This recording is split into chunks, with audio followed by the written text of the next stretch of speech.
25 Cromwell Street, Gloucester, home to Fred and Rose West and their 9 children. Outside, an ordinary family home.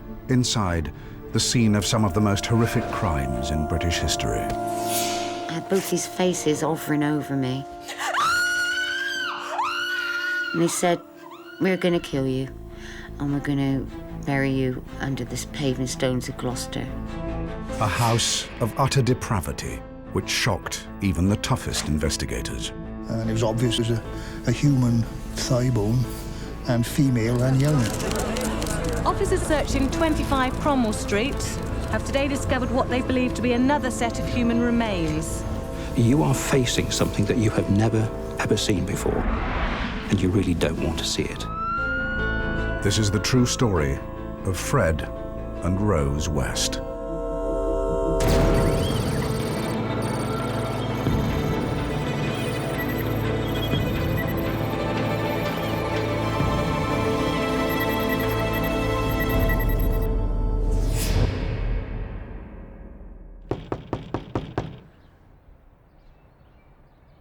The 24th of February, 1994. The last night Fred and Rose would spend together after 22 years of marriage, and the start of a murder investigation that would shock the world. Fred West, a builder in his 50s, worked hard to pay for his house in the centre of Gloucester, where he lived with his devoted wife Rose and their children. These were people who were well regarded. I mean, they weren't highly regarded, but at least well regarded by most of those around them. Bit eccentric, bit odd, but do anything for you. Summer 1969. Rose was waiting for a bus when Fred first saw her. She was almost 16, and Fred was 28. Fred tracked Rose down to the cafe where she waitressed. Thick-set and strong, the son of a farm labourer, Fred got his way with the women he pursued. Soon, Rose was Fred's lover, and pregnant with their first daughter, Heather. Over 20 years later, and Heather had been missing for 7 years. Allegations of sexual abuse within the West family alerted Gloucestershire police to Heather's disappearance. After an initial search failed to locate her, Detective Superintendent John Bennett was brought in to investigate. What that basically meant was that either she had gone abroad illegally because she wouldn't have had a passport, or was dead. The police search quickly centred on the West's house in Cromwell Street. It was some form of a family joke that Heather was under the patio at Cromwell Street. This being mentioned mostly by Fred and Rose West to their children when they'd done something wrong, hadn't eaten their food or refused to go to bed or been naughty in some way.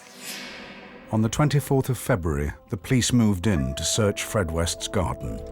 He was saying that there was no truth in this and that he was going to sue the police for the damage they were causing to his home. Slab by slab, the police removed Fred's patio.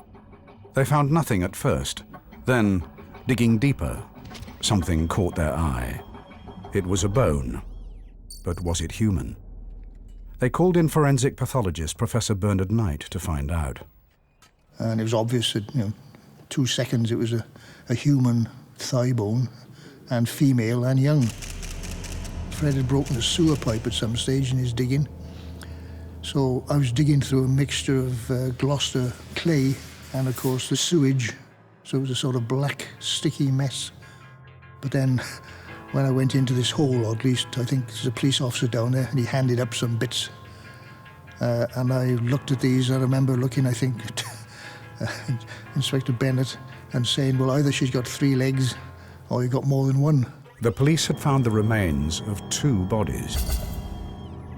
They suspected one was Heather, but who else was under the patio?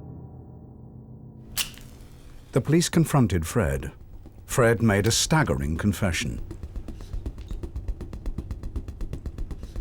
Not only Heather, but 2 other women were buried in the garden. One had a name. He said she was Shirley Robinson, his secret lover. and pregnant with his child. The thing I want to stress, is Rose doesn't know anything at all. She hasn't done anything. The other, he claimed, was Shirley's mate. The police needed more information, but Fred kept changing his story. One minute he was making admissions, the next minute he was denying that he had done any of these murders and it was somebody else. She's not going to let me say to her, I strangled Heather without coming straight to the police. Don't get Rose wrong.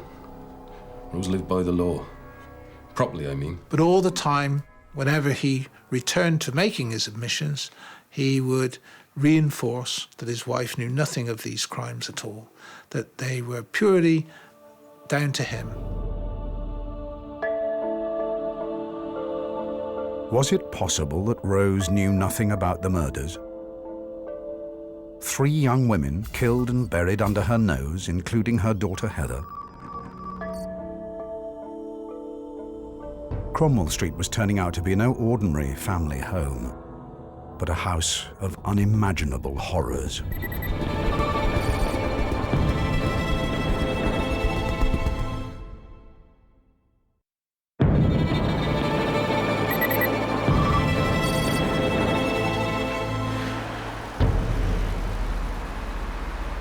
In 1994, one of the biggest criminal investigations in Britain began in an ordinary house in Gloucester.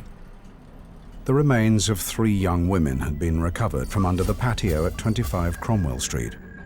One of the victims, Heather, was the teenage daughter of builder Fred West, who'd confessed to all 3 murders.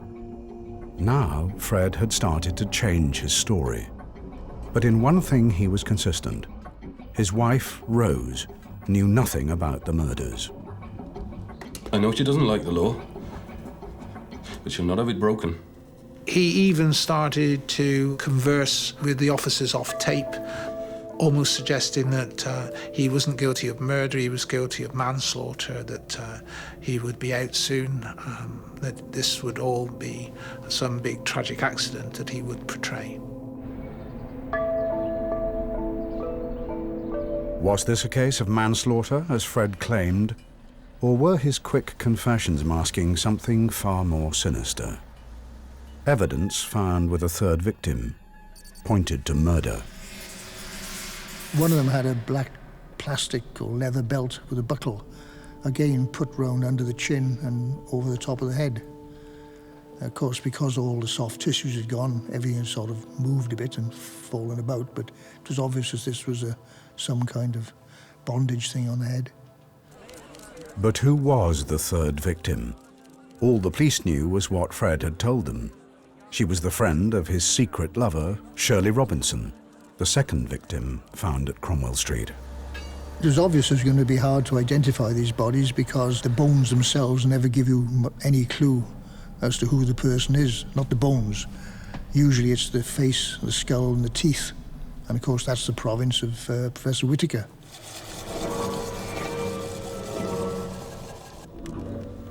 There is more information in your teeth about you and your lifestyle and your age and possibly even how you died than there is in most other parts of your body, especially if the body is decomposed and the soft tissues have gone and the teeth are still there. To help the police, Professor Whittaker needed photographs of likely victims. Providing we can get a photograph of them smiling and showing their teeth, those teeth have an incredible amount of information in them in terms of height, tilt, roundedness, all of these which will show up in a good photograph. And so we assess those in the laboratory and then we sort of fuse simply a photograph that comes into me from the police with an image of the person's skull. And if we've got it right, it sort of goes click. But how could the police provide photographs when they didn't have a name for one of the victims? Unsolved missing persons files were reopened. Names began to emerge. Winter 1968. Mary Bastholm, a young waitress, went missing from a bus stop in Gloucester. 5 years later, a young student, Lucy Partington, vanished from another bus stop, this time in nearby Cheltenham. Was it possible one of them was the third victim buried at Cromwell Street? Or could they both be there?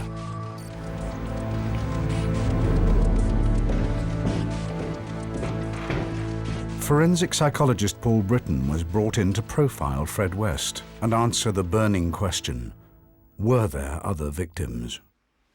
I was in a position where I had paperwork that went back 20, 30 years. And as I began to look at that, then the bells began to ring rather grimly for me. Because what I began to see were some of the hallmarks, the highlights of a very dangerous offender. Not at all the man that I'd been told might be sitting downstairs. My view was that all that had happened is you had simply seen 3 high points, and that it was very unlikely, unthinkable really, that you were going to have silences across the intervening years. The time between those 3 marks was going to be filled with other sorts of murder, other sorts of killing.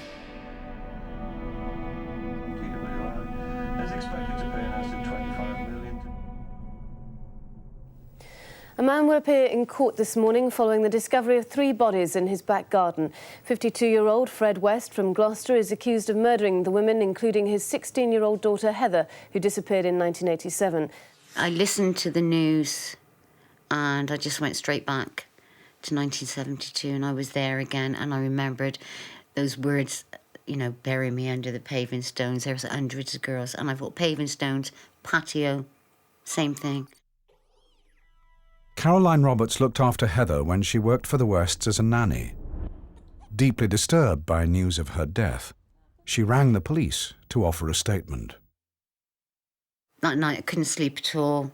I knew the police were coming in. I was trying to remember all the things that I took 22 years trying to forget. And it was so vivid that in the end I had to get up in the middle of the night and I just wrote everything down. It was haunting for me because I really felt responsible for their deaths. It was almost like they were my family.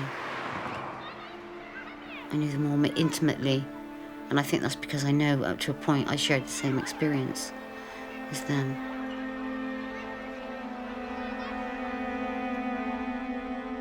Another call to the police, this time from a friend of the parents of Linda Goff, a girl who had gone missing in 1973 and whose last known address was 25 Cromwell Street. New information started to emerge. During the course of looking for her, Mrs. Goff had gone to the address and been told by a woman and her husband, Linda had left some time previously. Linda's mother had noticed that Rose was wearing her daughter's slippers. If this was the case, and Linda was one of Fred's victims, it was possible Rose knew about the murders. She's not here. He was also wearing a cardigan or some knitted clothing that was Linda's, and outside on a whirligig type washing line was some of Linda's nightwear. The Wests told Mrs. Goff that Linda had moved on, leaving some of her things behind. Believing their story, but unable to locate Linda, June Goff waited for her daughter's return. Years went by, but Linda never came back. Caroline Roberts first met